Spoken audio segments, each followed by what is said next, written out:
In 2012, I was living in Austin, Texas. It was the first time that I had lived further than 3.5 hours away from my hometown of El Centro, California. I really enjoy living in Austin. To this day, it's one of the funnest places I've ever lived in. But at the time, I would get pretty homesick. This added to my depression and anxiety, which I had been dealing with even prior to moving there.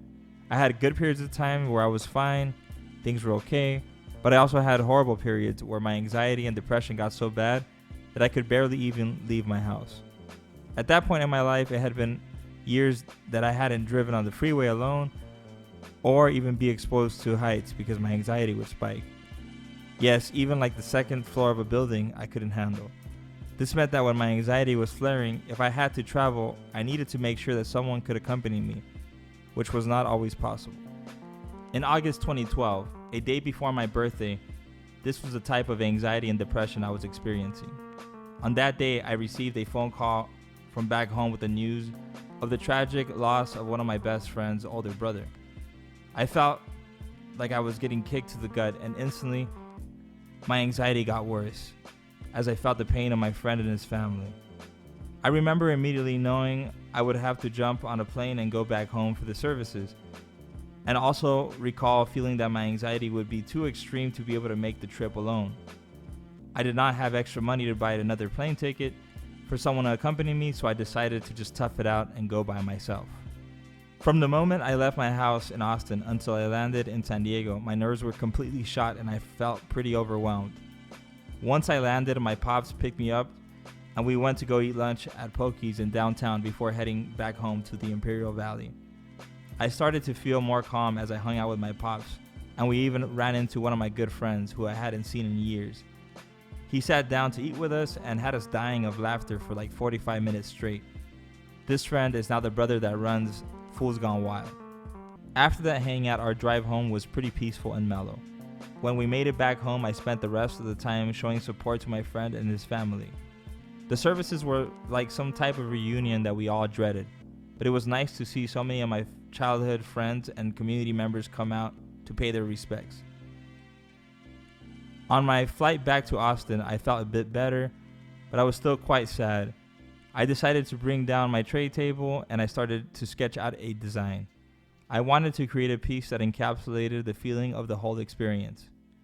Prior to getting this horrible news, I was already in a pretty bad place mentally. This experience, although tragic, made me feel a deep appreciation for my life and all the experiences that come with it, and made me appreciate the power of family, friends, community, sadness, grief, laughter, and joy. I decided to draw a happy but concerned sun with the text "Shine on Me" under it. Under the eyes of the sun, I drew an abstraction of one of the tattoos that my friend's brother had under one of his eyes in order to pay tribute to his life.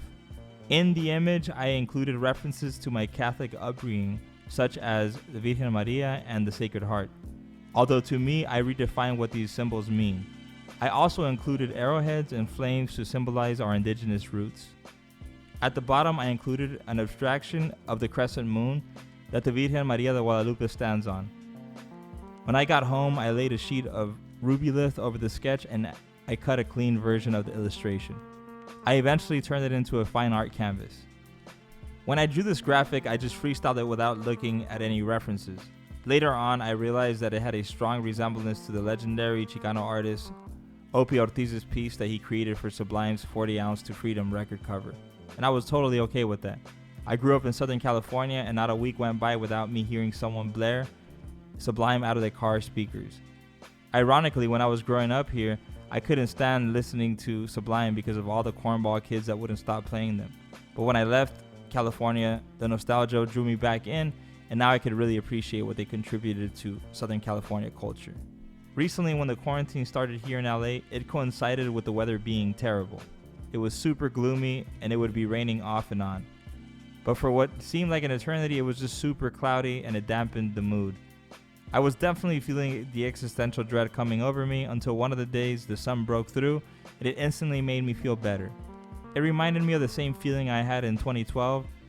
Everything seemed shitty and then it got shittier, but then I realized that with the support and love from my friends and family, I was going to get through it and everything was going to be okay. So this piece to me is about longing for joy and blessings in a world where it feels like darkness seems to be taking over. This piece is about never losing hope in the love for life. When times get dark, I do as my ancestors once did, and I ask the sun to shine on me. This piece is dedicated to the memory of Tinti Montaño and was also created in the spirit of everyone who deals with mental health issues. May the sun shine on us all.